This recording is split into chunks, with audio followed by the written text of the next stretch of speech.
Hello friends, அஸ்ஸலாமு அலைக்கும். Welcome to our Jahana's cooking. நம்ம சேனலில் இன்றைக்கி சூப்பரான டேஸ்டான உங்கள் எல்லாத்துக்கும் ரொம்ப பிடித்தமான ரொம்ப உடம்புக்கு சத்து தரக்கூடிய red meat Kerala special beef roast எப்படி செய்கிறதுன்னு ஈஸி மெத்தடில் வாங்க வீடியோக்குள்ளே போய் செய்ய ஆரம்பிக்கலாம்.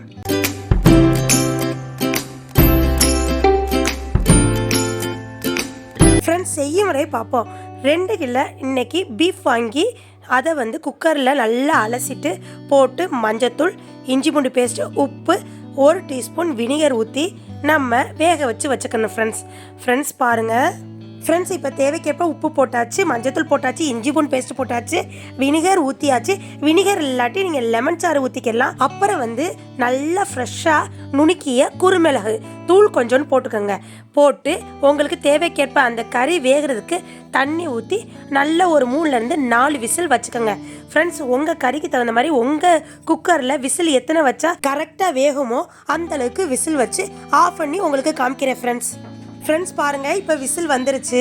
இப்போ லோ ஃப்ளேமில் வச்சு 2 விசில் வச்சு ஆஃப் பண்ணி விசில் அடங்கினதுக்கப்புறம் உங்களுக்கு ஓப்பன் பண்ணி காமிக்கிறேன். ஃப்ரெண்ட்ஸ் பாருங்கள், கரெக்டான பக்குவத்தில் வெந்திருக்கு. எப்போவுமே இந்த பீஃப் கறி நம்மளுக்கு 75% வெந்தால் போதுங்க. ஃப்ரெண்ட்ஸ், இப்போ இந்த பீஃப் கறி ஒரிஜினலாக கேரளாவில் தான், கேரளா ஸ்டைலில் நாங்கள் செஞ்சுக்கிட்டு இருக்கோம். ஏற்கனவே நான் கிட்டத்தட்ட ஒரு 8 மாதத்துக்கு முன்னாடி கேரளாவுக்கு நாங்கள் மச்சி வீட்டுக்கு வந்தப்போ அப்போ தான் வீடு கட்டி நாங்கள் பால் காய்ச்சின வீடியோ உங்களுக்கு ஏற்கனவே போட்டிருப்பேன், நீங்கள் அதை பார்த்துருப்பீங்க. இப்போ அதே வீட்டில் நல்ல நிறைய டிஃப்ரெண்ட்டாக மாற்றி செடியெலாம் சூப்பராக வச்சுட்டாங்க. இப்போ நம்ம பீஃபை நல்லா ரோஸ்ட் பண்ண போகிறோம். அதுக்கு நம்ம மசாலா ரெடி பண்ணணும். அதுக்கு நம்ம ஃபஸ்ட்டு கடாயில் நல்ல தேங்காய் எண்ணெயை மலன்னு ஊற்றிட்டு வெங்காயம் 3 வெங்காயத்தை குட்டி குட்டியாக சாப் பண்ணி வச்சுருக்கேன். அதை நல்லா வதக்கிக்கணும். ஃப்ரெண்ட்ஸ், நம்மளுக்கு நல்ல வெங்காயம் வதங்கி மின்ற பதத்தில் வர்றப்ப தக்காளி சேர்த்துக்குவோம். ஃப்ரெண்ட்ஸ் பாருங்கள், இந்த வெங்காயம் வதங்குறதுக்கு கொஞ்சோன்னு உப்பு சேர்த்துக்கோங்க. இப்போ மின்ற பதம் வந்ததுக்கப்புறம் இஞ்சி பூண்டு பேஸ்ட் 2 டீஸ்பூன் சேர்த்தாச்சு. ஃப்ரெண்ட்ஸ் இப்போ 2 கிலோவுக்கு தகுந்தது தான் நான் உங்களுக்கு சொல்கிறேன். எல்லாமே அளவு அதுக்கு தகுந்த மாதிரி கூட்டிக்கிறணும். நம்மளுக்கு இதோட கம்மியாக போட்டோம்னா கொஞ்சம் கம்மி பண்ணிக்கிறணும். ஃப்ரெண்ட்ஸ், இஞ்சி பூண்டோட பச்சை வாசனை போய் நல்லா எண்ணெய் பிரிஞ்சு வந்ததுக்கப்புறம் 3 தக்காளியை குட்டி குட்டியாக சாப் பண்ணி போட்டுக்கணும். நல்லா தக்காளியோட ஜூசினஸ் வற்றி நல்லா மசிஞ்சு பச்சை வாசனை போனதுக்கப்புறம் நம்ம மசாலா ஐட்டம்லாம் சேர்த்துக்கணும். ஃப்ரெண்ட்ஸ் பாருங்கள், இப்போ தக்காளி நல்லா வேகட்டும். இப்போ ஒரு 2-3 நிமிஷம் விட்டிங்கன்னா தக்காளி சீக்கிரமே மசிஞ்சிரும். இந்த பீஃப் ரோஸ்ட்டு எதில் நீங்கள் செய்யணும்னா நல்லா கடாய் அடிப்பிடிக்காத கனமான சட்டியில் தான் நீங்கள் செய்யணும். ஃப்ரெண்ட்ஸ் பாருங்கள், இந்த அளவுக்கு தக்காளி நல்லா வெங்காயம் இஞ்சி பூண்டு எல்லாம் நல்லா எல்லாமே எண்ணெயில் வெந்துடணும். வெந்ததுக்கப்புறம் நீங்கள் மசாலா ஐட்டம் சேர்த்துக்கோங்க. ஃப்ரெண்ட்ஸ், 1/2 டீஸ்பூன் மஞ்சத்தூள். ஏற்கனவே நம்ம வேக வைக்கிறதுக்கு மஞ்சத்தூள் போட்டிருக்கோம். இப்போ மசாலா ஐட்டத்துலேயும் மஞ்சத்தூள் போடணும். நெக்ஸ்ட்டு சோம்பு தூளுங்க. சோம்பு தூள் 2 டீஸ்பூன். இதுக்கு அதிகமாக சோம்பு தூள் தான் நிறைய தேவை. கரம் மசாலா தூள் 1 டீஸ்பூனுங்க. ஃப்ரெண்ட்ஸ் பாருங்கள், நெக்ஸ்ட்டு மிளகாய் தூள் 2 டீஸ்பூன் போடணும். உங்கள் காரத்துக்கு ஏற்ப நீங்கள் மிளகாய் தூள் யூஸ் பண்ணிக்கோங்க. நெக்ஸ்ட்டு லாஸ்ட்டாக தான் மல்லித்தூள் 1/2 டீஸ்பூன் போடணும். அவ்வளோதாங்க. இது தாங்க மசாலா ஐட்டம்.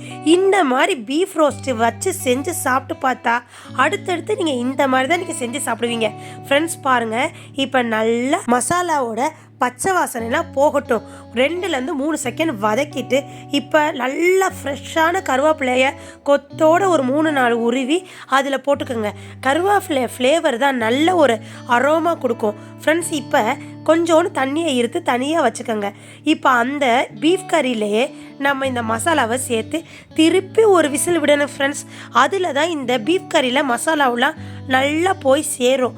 அப்போ தான் நம்மளுக்கு பீஃப் கறி எடுத்து சாப்பிட்றப்ப ரோஸ்ட் பண்ணி செம்ம டேஸ்ட்டாக இருக்கும், சூப்பராக இருக்கும். ஃப்ரெண்ட்ஸ், இப்போ நல்லா ஒரு 2 செகண்டுக்கு கேஸை ஆன் பண்ணிவிட்டு நல்லா அந்த தீயிலே ஃபுல் ஃப்ளேமில் வச்சு கிளறி விடுங்க. 2 செகண்டுக்கு நல்லா கிண்ணதுக்கப்புறம் மறுபடியும் விசில் குண்டு போட்டு விசில் வர வைக்கணும். ஃப்ரெண்ட்ஸ் பாருங்கள், இப்போ மூடியாச்சு.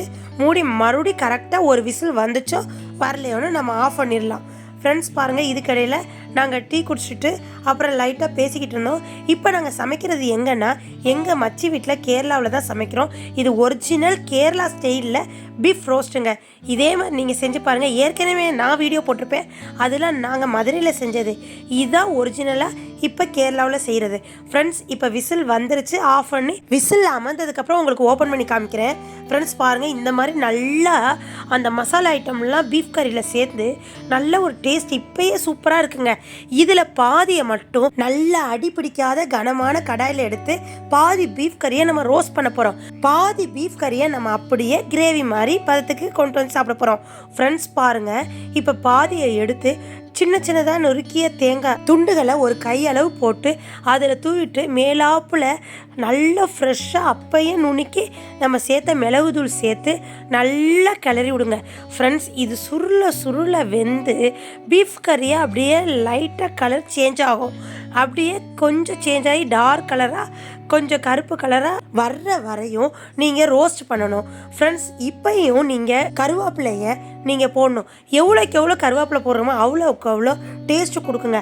நல்லா ஹை ஃப்ளேமில் வச்சு ரோஸ்ட் ஆகிற வரை நீங்கள் ரோஸ்ட் பண்ணிக்கணும். ஃப்ரெண்ட்ஸ், நம்மளுக்கு ரோஸ்ட் ஆகி இப்போ ரெடி ஆயிடுச்சு. பாதி பாருங்கள், இப்போ கிரேவி பதத்திலே பாதி வச்சுட்டேன். பரோட்டாவுக்கு இதை தொட்டு சாப்பிட்டா சூப்பராக இருக்கும். நாங்கள் இன்றைக்கி பிரியாணிக்கு தான் சைடிஷாக சாப்பிட போகிறோம்.